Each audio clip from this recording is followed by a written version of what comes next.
Someone had put up a chain-link fence, but it looked like I wasn't the first person to hop it. My brother Milton disappeared when I was 4. It was like the house just swallowed him up.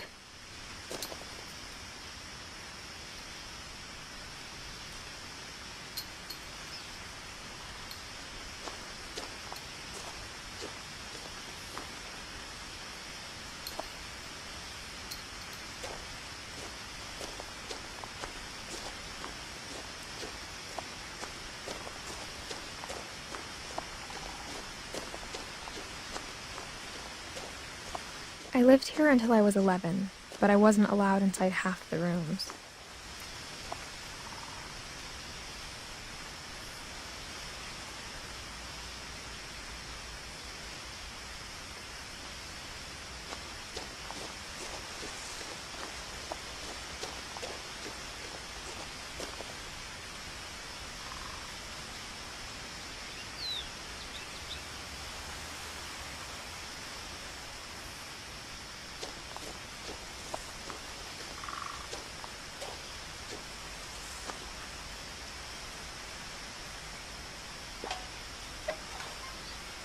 Inside the mailbox were bills from 7 years ago, marked urgent, open immediately.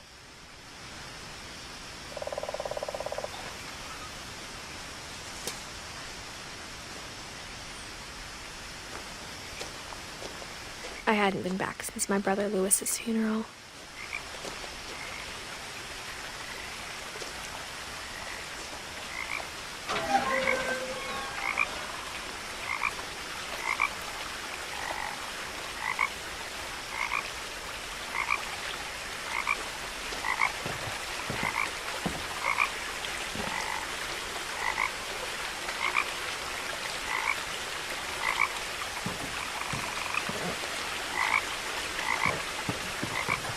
In her will, my mother left me a key, but didn't tell me what it unlocked.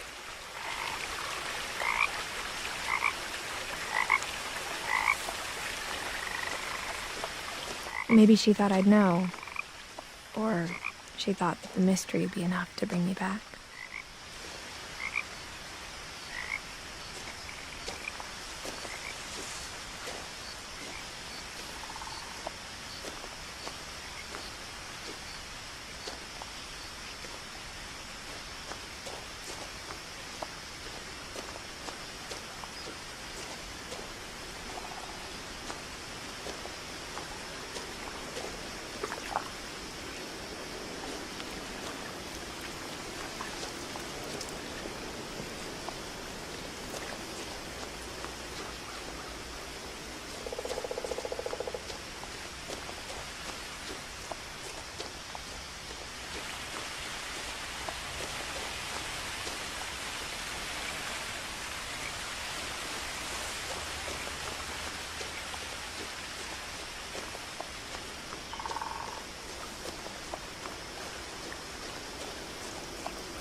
The truth is, even after I inherited the house, I never thought I'd come back to it.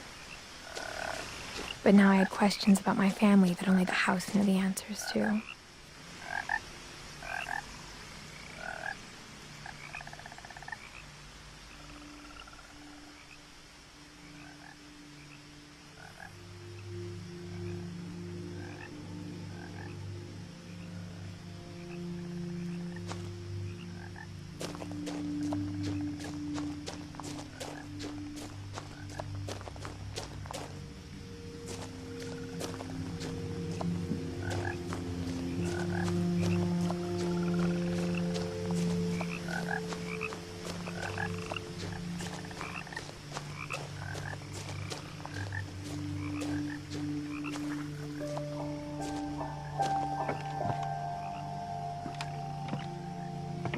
The woods around the house have always been uncomfortably silent, as if they're about to say something but never do.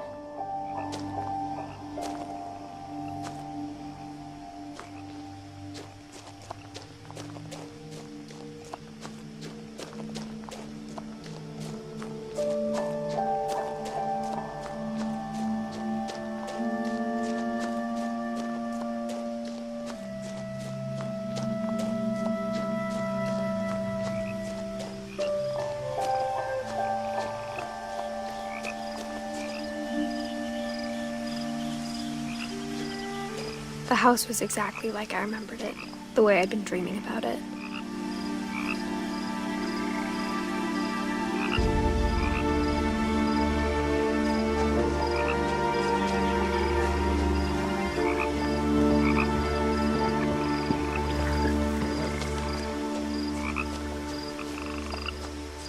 As a child, the house made me uncomfortable in a way I couldn't put into words. Now, as a 17-year-old, I knew exactly what those words were. I was afraid of the house.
Crawling through the doggy door used to be a lot easier when I was 11.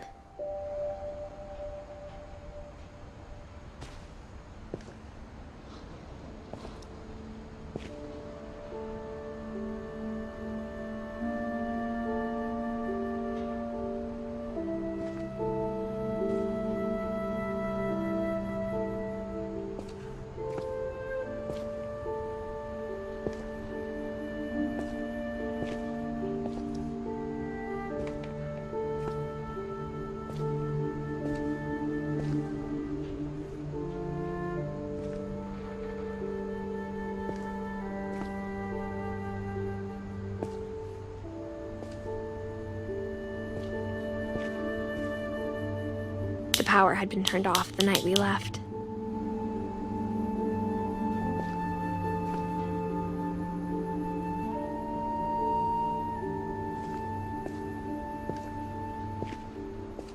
For the first time in years, I felt like I was home.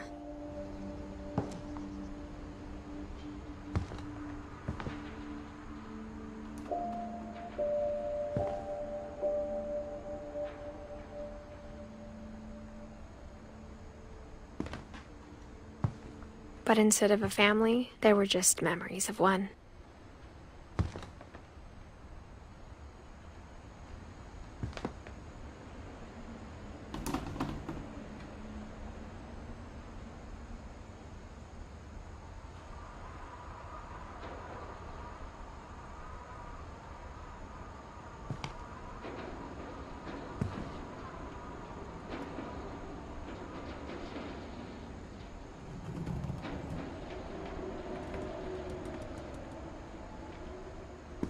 Like how only one restaurant would deliver to our house, so we had Chinese a lot.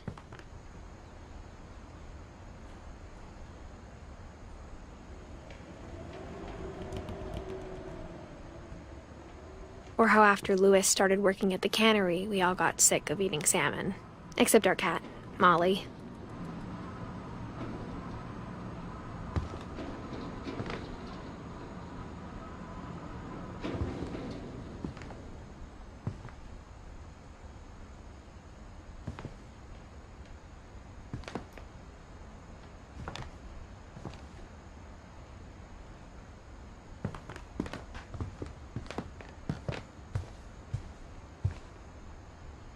The table was still a wreck from the night we left.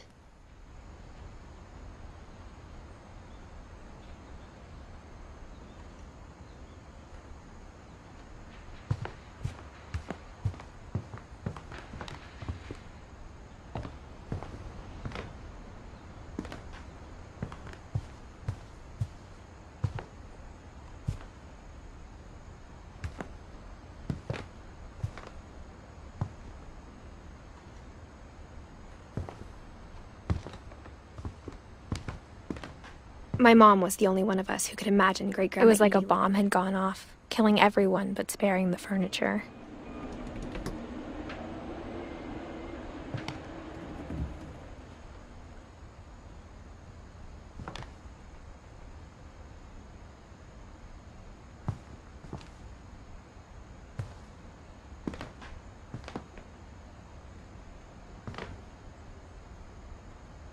Nothing in the house looked abnormal. There was just too much of it, like a smile with too many teeth.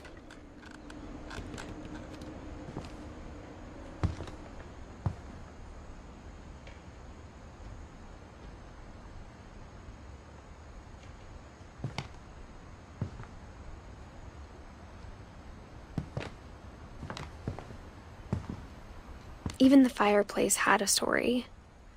Edie told me the bricks came from the original house, after it sank.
Great-Grandpa Sven built a music box for Barbara, along with the rest of the house.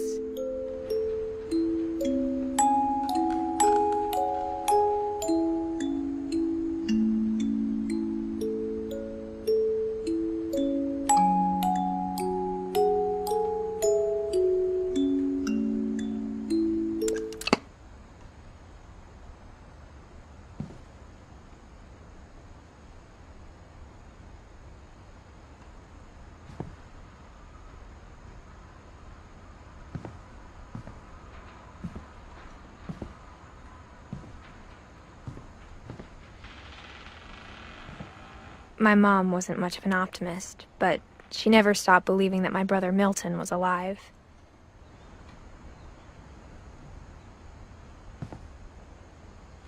A lot of things got left behind in the whirlwind of that last night.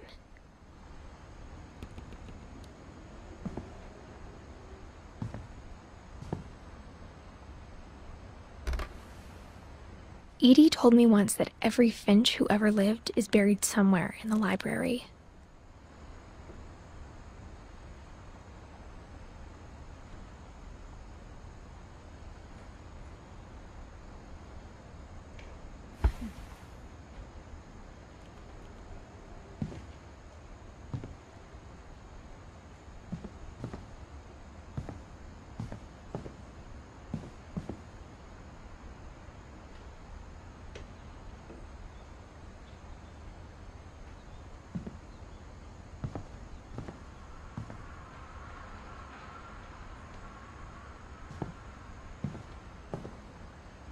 Mom always told me to stay out of the basement, so I wasn't too surprised when the key didn't fit.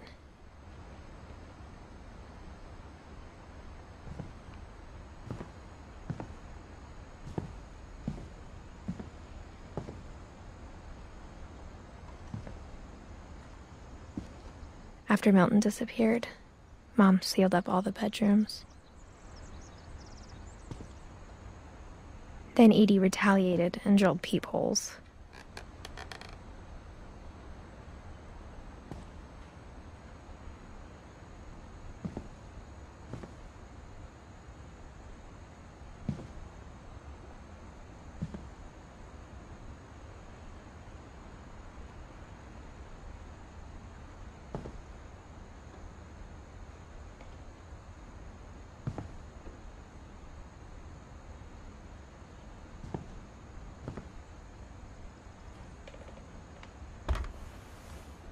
Molly always seemed like a girl I could imagine being friends with, if she hadn't died in 1947.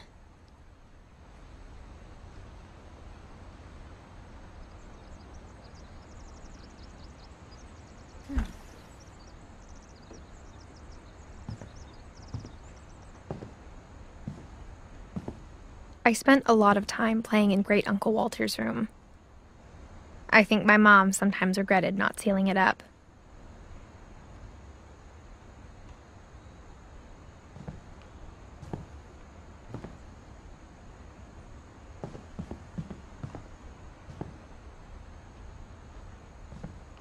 Lewis told me there were secret passages, but I never believed him.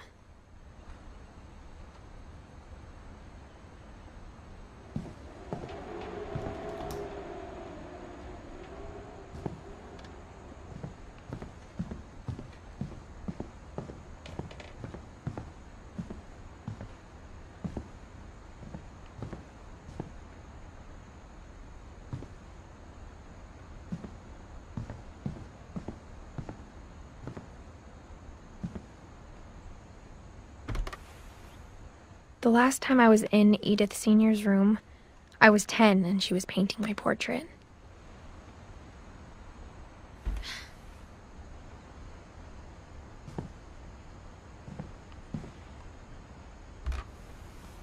As a kid, I just assumed every house had peepholes and sealed rooms you weren't allowed inside of.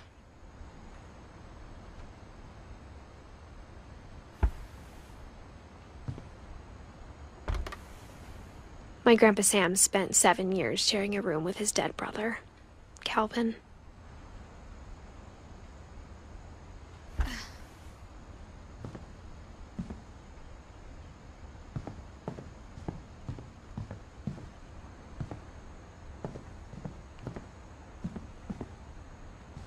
Whenever people ask me about my family, the first thing they always want to know about is Barbara.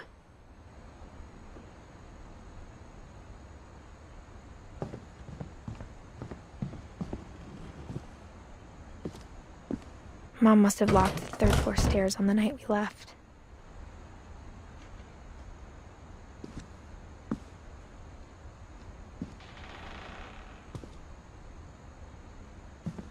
Edie's father, Odin, built the original house.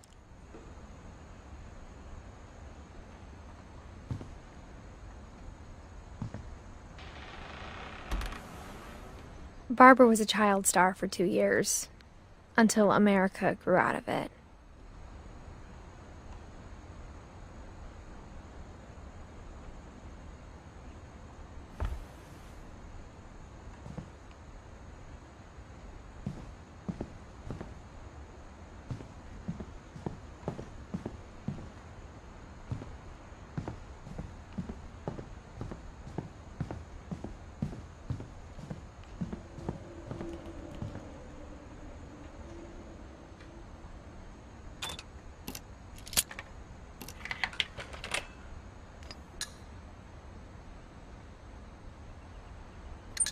Turns out, my mom was really good at keeping secrets.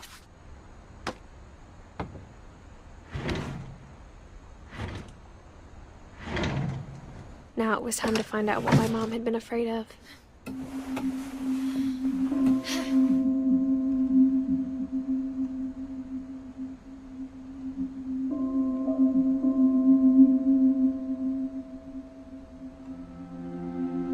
From the paintings on the wall, it was clear my brother Milton had been here before me.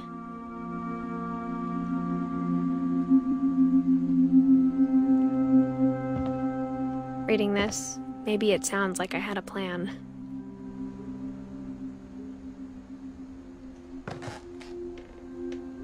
But I had no idea what was behind that door.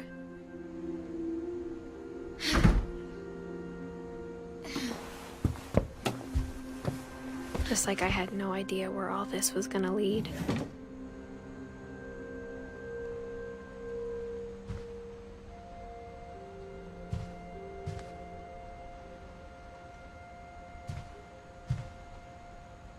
I grew up looking at Molly's room through the peephole.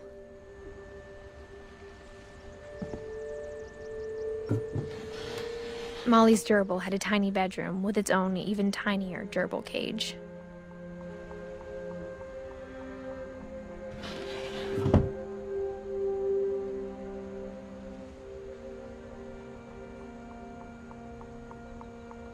Being inside for the first time, I felt like I'd stepped behind a painting.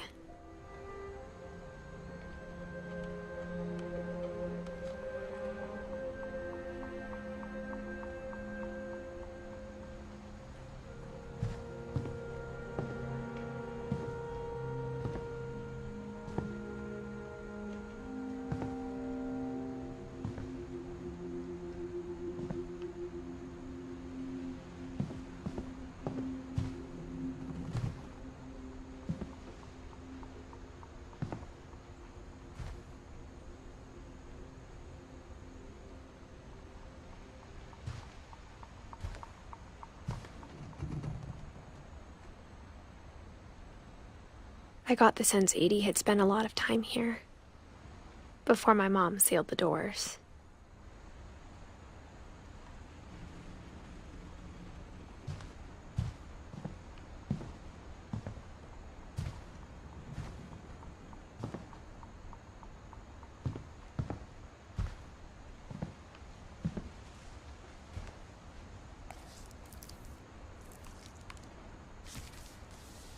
December 13th, 1947. Dear Diary, I'll be gone soon, but I wanted to tell somebody about what's gonna happen. It started when Mom sent me to bed without dinner. I woke up and I was starving, so I looked around for something to eat.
The gerbil food was dry, but I didn't mind it.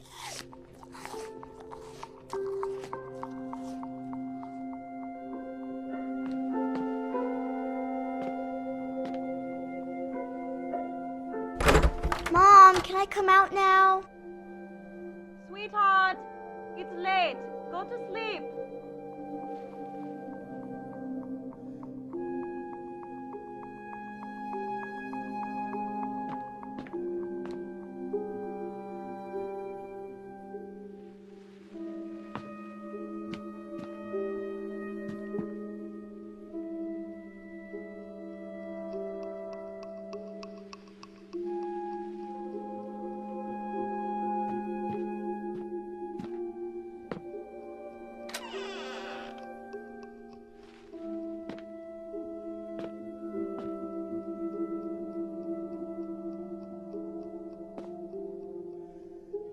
I kept eating and eating.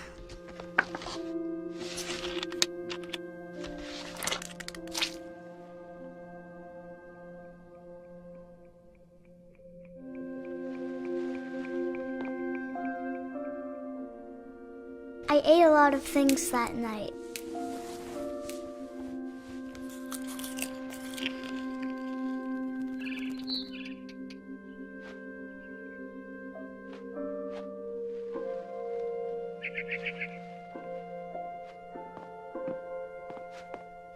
Then I heard chirping outside my window.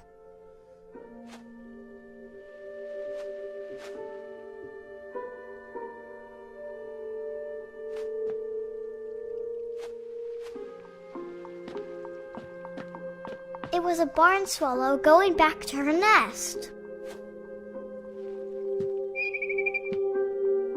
I reached out for her.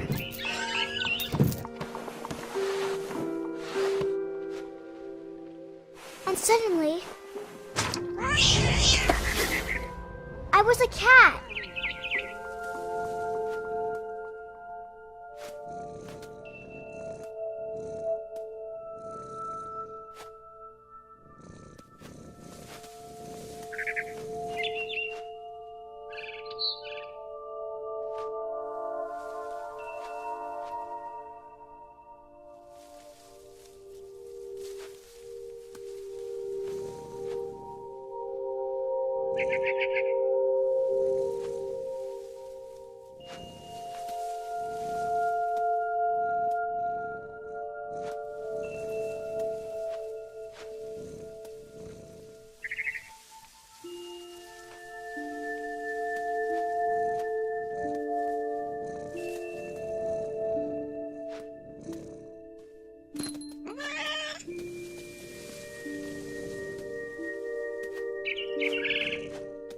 I tried to be quiet, but the bird was really scared.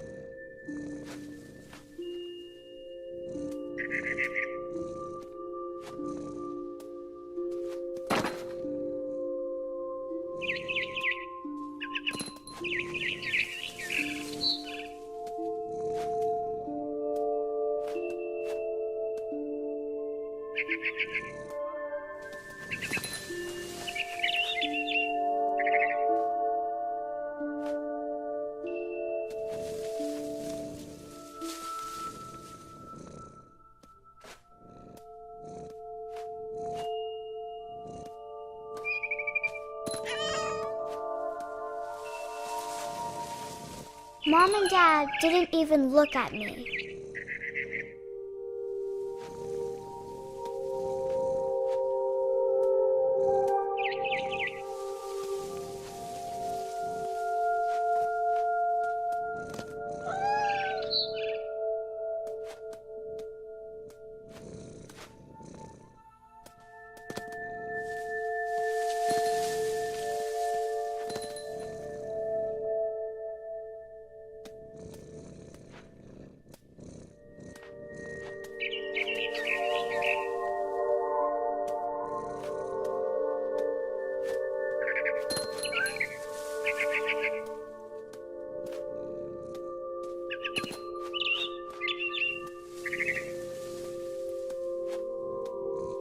I jumped and I almost got her.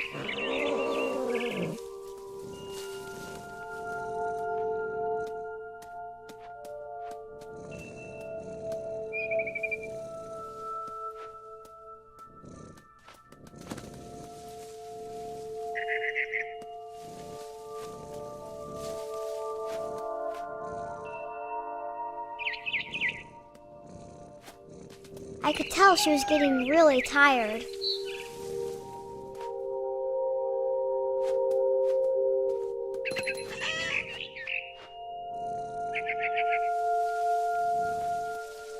Now I was up in the big tree. I promised Dad I wouldn't climb it anymore. All I cared about was eating that mama bird.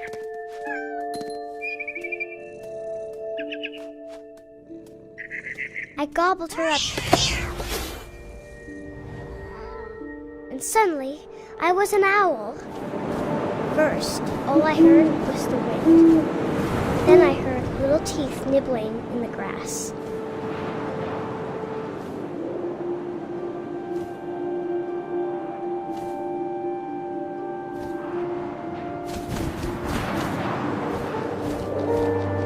Rabbits.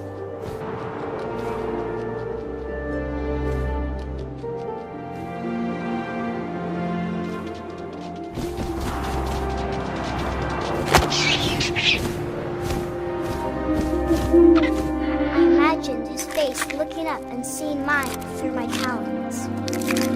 I swallowed him up, and I didn't chew one bit. Then I flew off to find something bigger.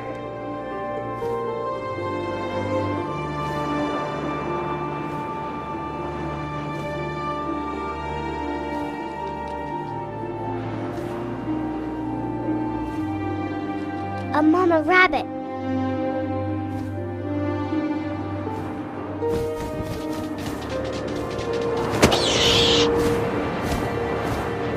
She was almost too big to carry.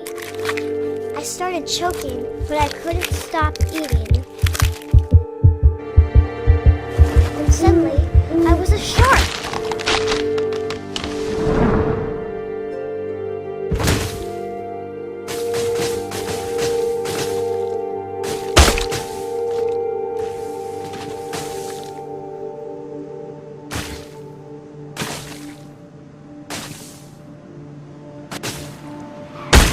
I rolled off a cliff and into the ocean.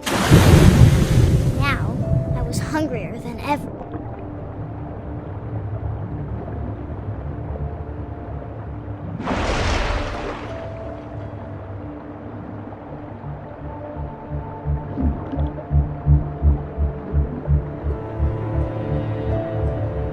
I wanted fat, juicy seals.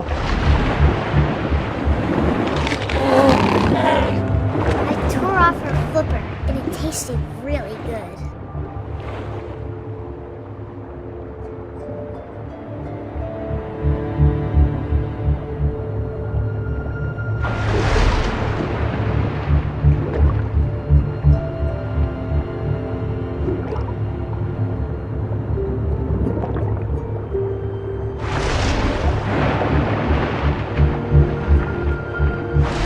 Grabbed on tight, but I was so hungry I jumped out of the water. When I opened my eyes, everything had changed.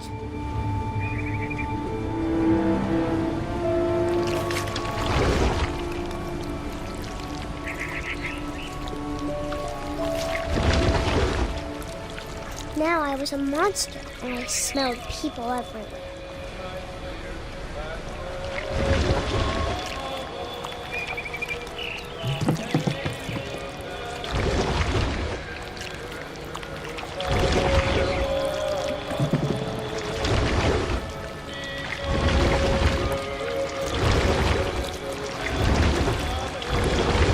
I was big, and I moved real quiet.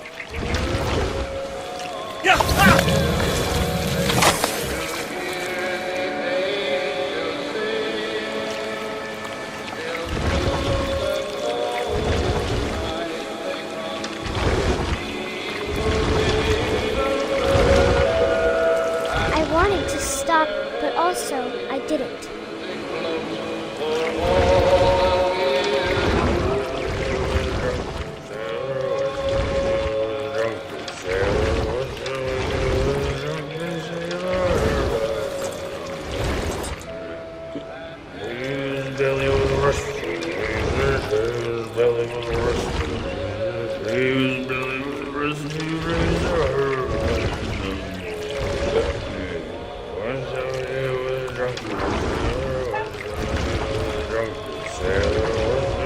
After the last passenger, I was still hungry. And across the water, I smelled something new. Something I had to have, so I swam towards it.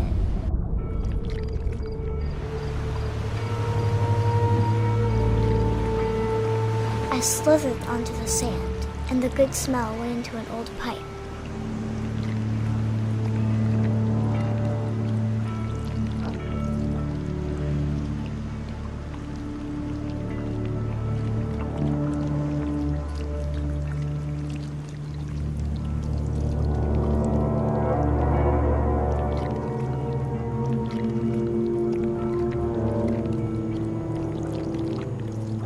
I got closer and closer.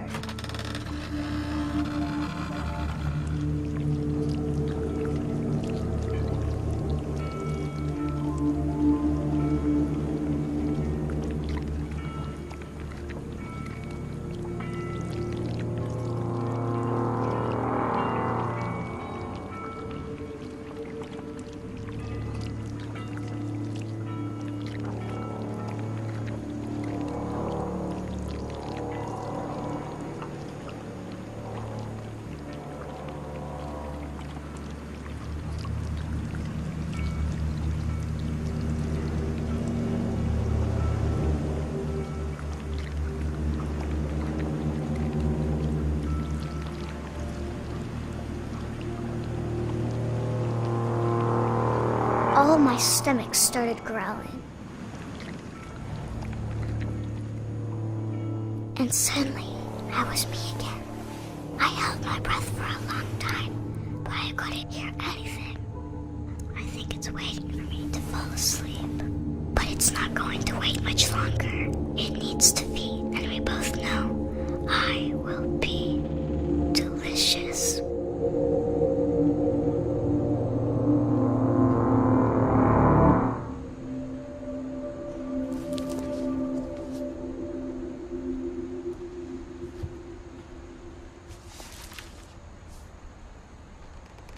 I'm not sure if I believed all of that, but I'm sure Edie would have.